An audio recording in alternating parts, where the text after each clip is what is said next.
Kuya Rambo yung pinaghihilaan niyang pumatay kay tatay. Si Kuya naman, oh. Kaya mo na si Kuya ate. Gusto lang naman yung bigyan ng hustisya yung pagkamatay ni tatay. Alam ko naman yun. Pero baka mapahamak siya. Hindi natin alam kung masamang tao yung kikitain niya. Saktan siya. Teka, bakit mo ba pinagtatanggol si Kuya? Huwag mo sabihin sa akin, sasali ka sa kanya. Riley, napahamak na kayo ni Cliff, ha? Lagot ka sa akin pag umulit ka pa. Oh, bakit ka tumatawa? Wala lang, natutuwa lang ako kasi very ate ka na dahil di natin kasama si Kuya Rambo. Eh, ano bang gusto mo? Ewa tayo maging matigas ang ulo? Hayaan mo ate, hindi ko na ipapahamak ang sarili ko. Hindi na rin ako mag-iimbestiga sa pagkamatay ni tatay para di ka na mag-alala. Promise. Ano sabi mo, Riley?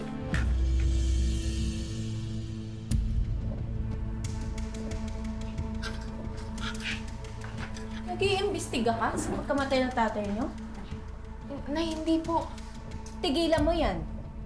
Hindi dapat ikaw ang gumawa niyan. Si Rambo dapat ang gumawa niyan. Tutal siya naman na may kasalanan dito. Nay, opo. Si Kuya po talagang mahanap. Hindi po si Riley. Sige po, Nay. Kain na po kayo. Si Rambo dapat Nay, ang... opo. Si Kuya Rambo po nag-iimbestiga. Diba? Si Kuya Rambo? Nay, sige na po. Kain na po kayo. Inom pa po kayo ng gamot. Kumain na rin kayo.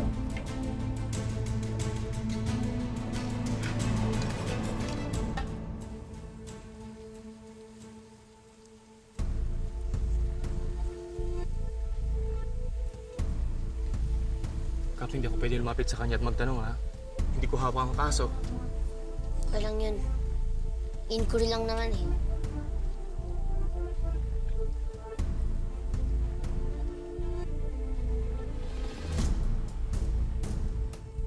Ayun! Ayun!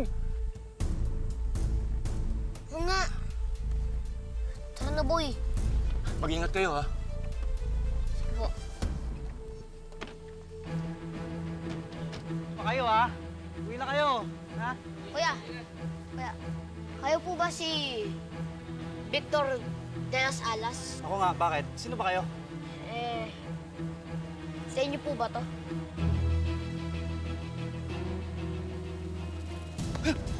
Uy! Hoy! Kumain ka rito! Uy!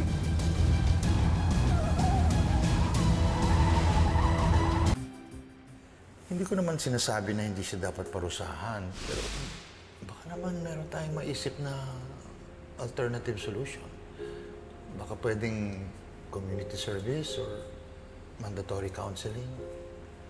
Siguro something na matatandaan niya na hindi naman kailangan masira yung kinabukasan niya kapag makulong siya. Sir Mayor, korte po ang magdidesisyon niyan. Tsaka ano pong iisipin ng mga tao kapag pinalampas natin to? Bravo.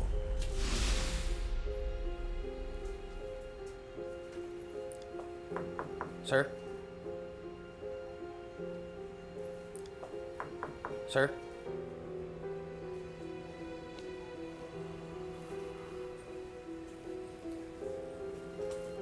Sir?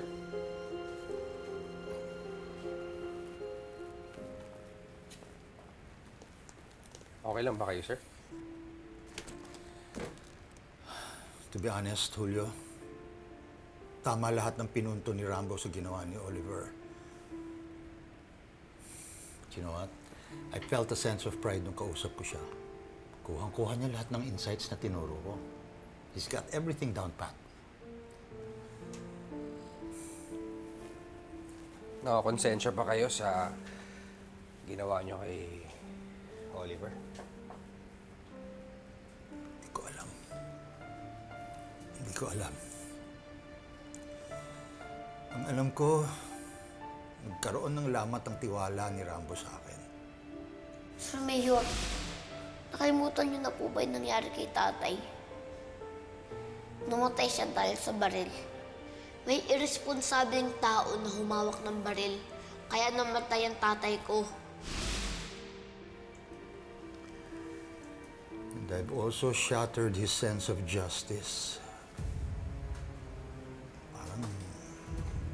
Parang tinanggalan ko siya ng pag-asa makamit yung hustisya para kay Gregory.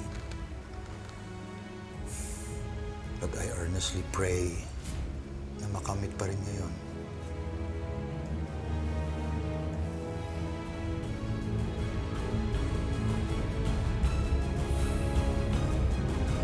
Umalis ka dito!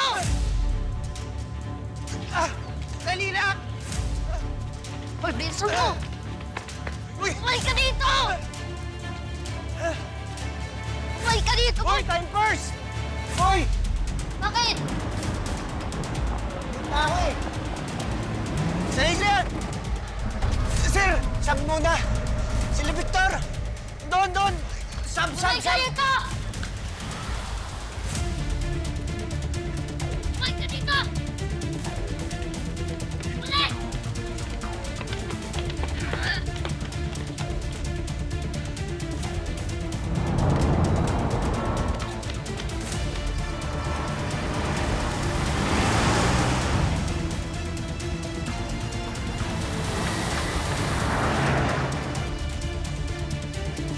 Ambro!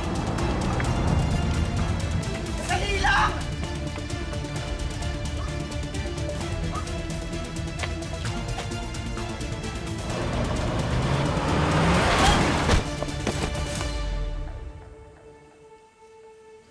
Kailangan na po namin kumilos. Wala naman po nangyayari sa mga investigasyon niyo eh. Paglampasin ko to, Kabrambo. Pero sa susunod, insultuhin mo pa ako. May malalagyan ka na. Mangyayari na yung matagal na nating hinihintay. Masisira na ang magandang samahan ni Sir Eduardo at ni Rambo. Ito ang tatandaan mo, Rambo. Hanggat hindi mo napapaamin yung mga hayop na kriminal na yan, huwag kang aasa na magiging parte ka pa ulit ng pamilya namin. Si Julio! Siya yung nag-utos sa akin para patayin yung tatay mo. At yung amo niyang si Eduardo. Siya yung pakana ng lahat ng to.